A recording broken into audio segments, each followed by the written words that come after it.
Okay, Yo. hello guys, how are you today? Welcome to Geek Out with me. This time, it's a little bit challenging to me because as you can see, there's no laptop, there's no cheating paper, so it's totally like freestyle. And today, we have such a wonderful guest. Before starting the conversation, please remember our motto, passion breaks language barrier.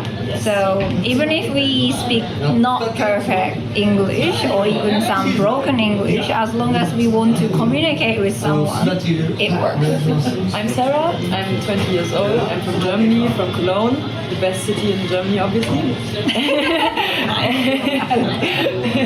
And I did an exchange here in Japan during high school for 10 months, and I went to a Japanese high school. I stayed with the Japanese host family, and now it's my first time back in Japan since that exchange year, and I'm really enjoying my time here, and yeah, that's my second Okay. so far. Actually, I have so many questions, even though we spent a couple hours to talk about a bunch of stuff. What made you start thinking about going to Japan before coming to the high school? I started learning Japanese a lot earlier than before I ever thought of doing an exchange here in Japan. I started learning some Japanese because I had an English teacher who kind of wanted to challenge me, and he had studied in a Japanese university. So he suggested to me try to learn some Japanese. And that was kind of what started it, and then I did a little course, just some introduction to Japanese, and I really enjoyed it. And in that course we also got to try some soba. Soba, okay. Yeah, just as you know, it was more about the introduction to Japanese culture. Basically, we talked about some festivals and stuff like that. And that day really was so much fun, and I thought it was so interesting because it's so different than anything I've known from Germany, and everything Japanese was completely new to me. And I thought it was so interesting, and I just wanted to learn more and more and more. And then the idea kind of came up. My mom actually suggested, why don't you do an exchange here in Japan?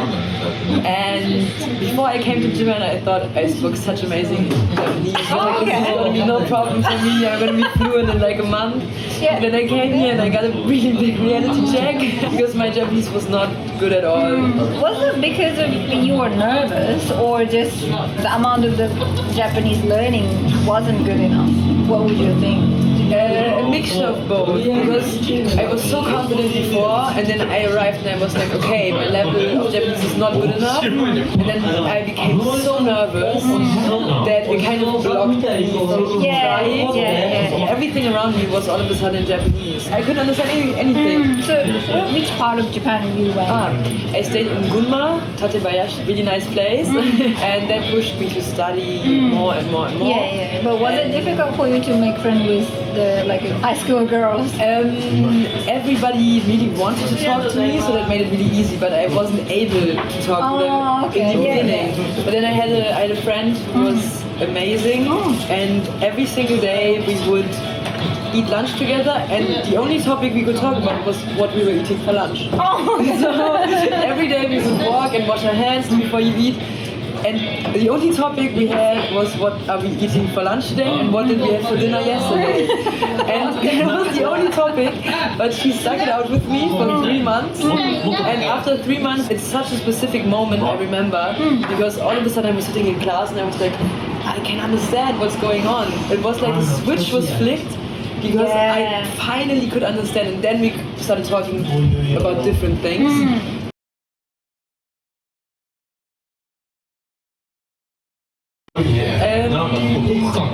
I really like lemon sours. And we don't really have those in Germany. No, I haven't seen it. In Germany we mainly drink beer. Beer and wine is probably the most popular. And then you have different kinds of liquor when you go to parties. And also really popular are like the medicinal liquors, like Jägermeister. It used to be medicinal, now it's for parties. But there's still some German grandmothers after a big meal, they will like have a shot and they will slowly sip it. Like Like a little portion. it's like Little by sip little. it. But it was for And medical it's purpose. supposed to be for digestion. Yeah. And now it has turned into a partying liquor.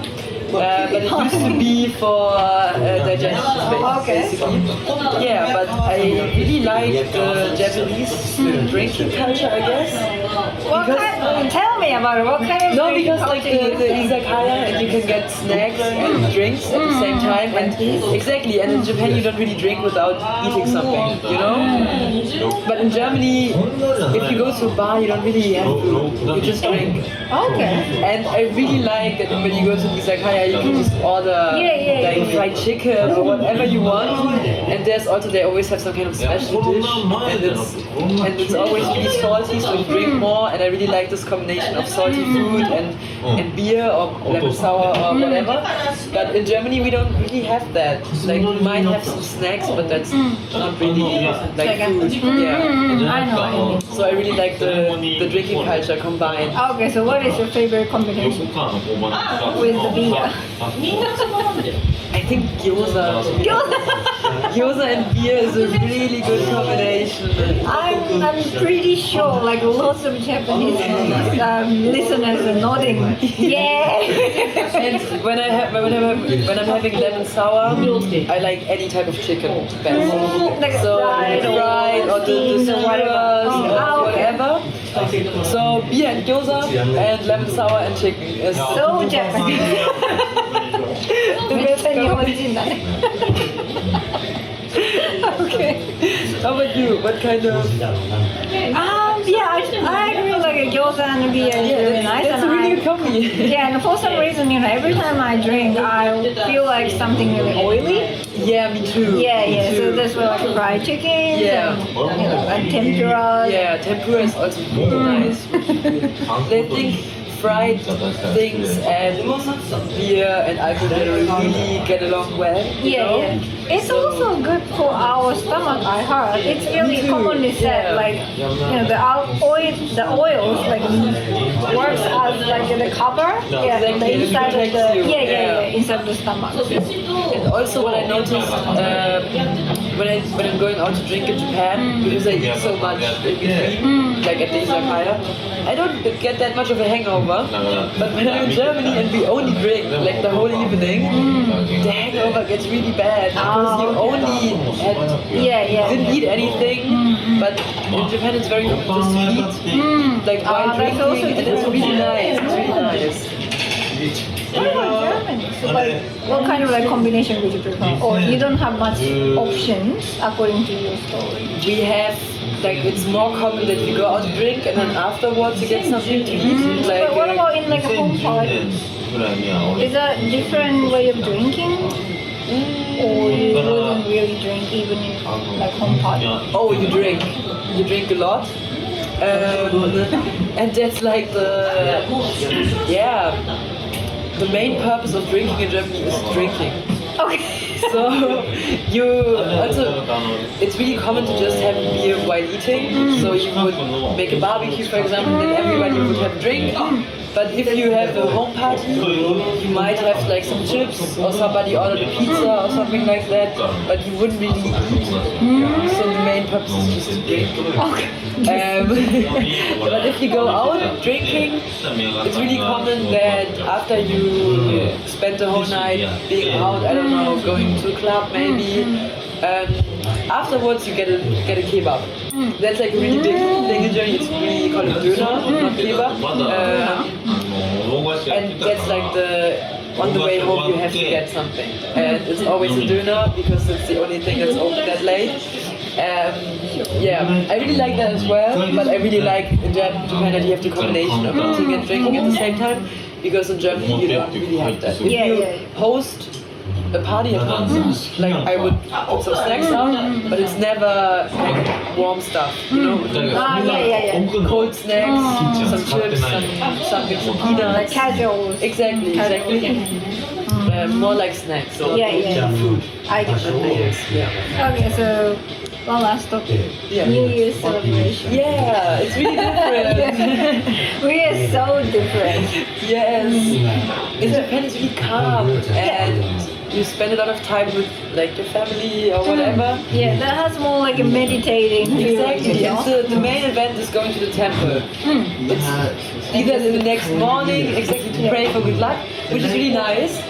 But in Germany, it's the biggest party of the year basically, and you try to finish the year with like a huge bang, you know. And there's lots of fireworks going on, and there's this thing called midnight kiss. People in America also have midnight kiss. You basically, while the countdown is happening, you want to kiss someone. Someone, Zero. like Someone. anyone. Like, fine. if you're in a relationship, obviously your partner, hopefully, you know. Okay. But if Otherwise. not, some people will just try to grab someone basically and kiss them. not like that, but Yeah, I know. yeah. But if there's somebody you've been flirting with, maybe over the evening, you have midnight kiss. Yeah, that's really common.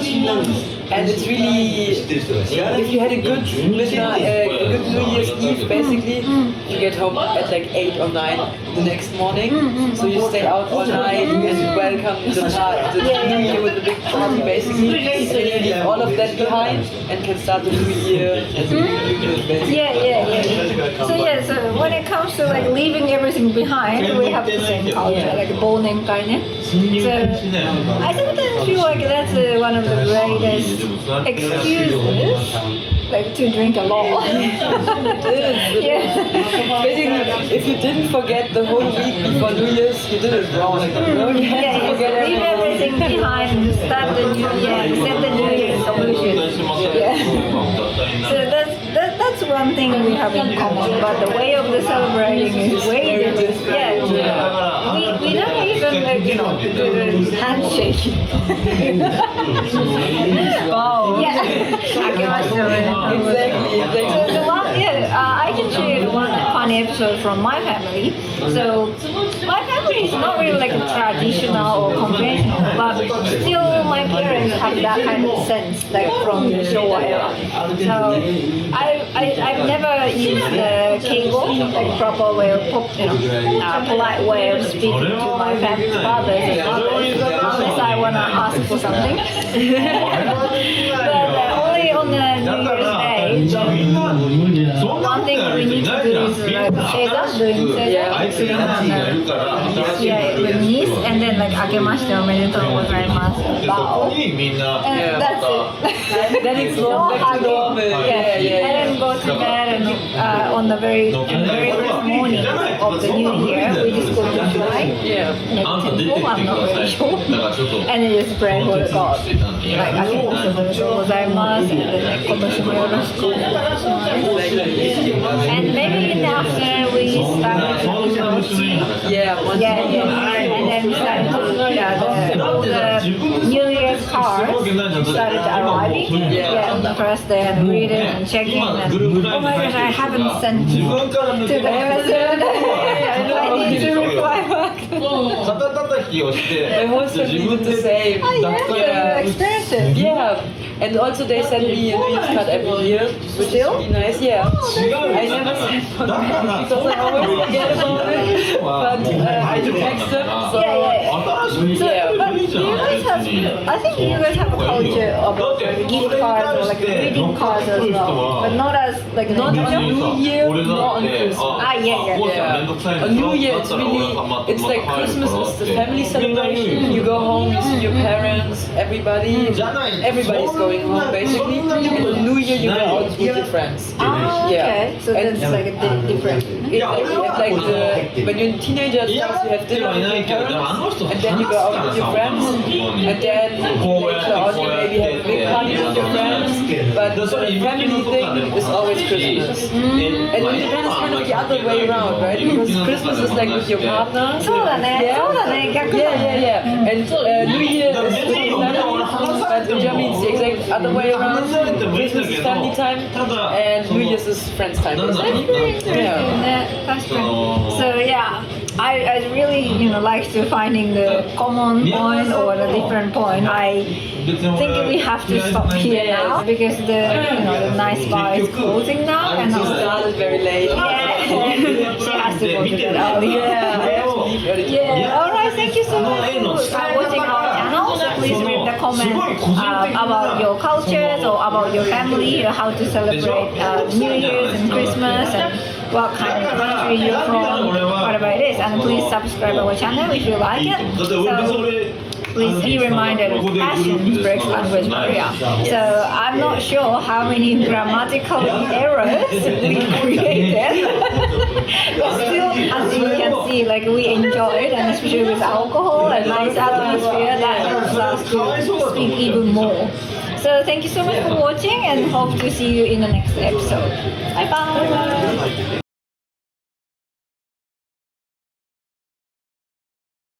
Actually, you might hear some noises here. That's just because we are in one of the most wonderful bars in Tokyo. Yeah, one of the nicest, which has exactly the Showa era atmosphere. Yeah. So even though I wasn't born in the time, I still feel like, oh, natsukashi, like makes me nostalgic. Actually, this bar has the hostel upstairs, and that is where we met each other. And the owner was really nice. Oh yeah, hi. 大丈夫。 Nice to meet you. あ、そう、マスターです。ドリンク飲みます。So yeah, that's why we need to have a short break. これで撮らせてもらってますって。今日のガヤの皆さん。あ、マスターのお二人です。来るときはぜひ。I'm master. Kanpai. How do you say like kanpai in German? Horse. Okay. Horse.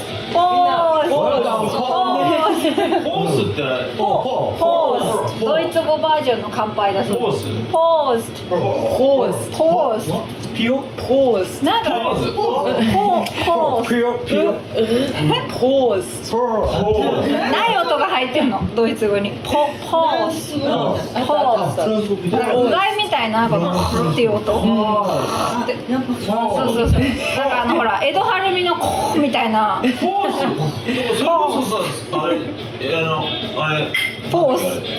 ズじゃない。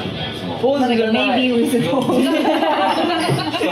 May the force be with you. May the force be with you. Force みたいな。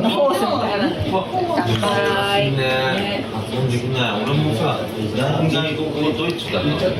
For the first 3 months. ありがとうございます。すごい。すごい次から次へと差し入れが。So please come, drop by this Bar Sakura. Yeah, if you're in Tokyo. Yeah. This is really nice atmosphere. I guarantee. As a Japanese. It is. Yeah. Okay, so yeah, here's another food. You know what are these? This is senbei. そう、せんべい。 And this looks like chocolate. ね、チョコレートかな、食べてみる。違うね。なんでしょう。うん。これ何でしたっけこれ。ちゃんと最後。あ、それマグロ。チュナ。Typical Japanese スナックだね。ドリンキング。美味しいね。せんべいとツナだそうです。So yeah, as you can see, she learned lots of Japanese vocabulary, especially food back then. Because it's a really easy topic to start about first. And we can, see that. Yeah, you can see, you can point, and it's really easy to ask for vocabulary. Exactly. Once you have figured out kurenani, you're good. Yeah, absolutely. Yeah.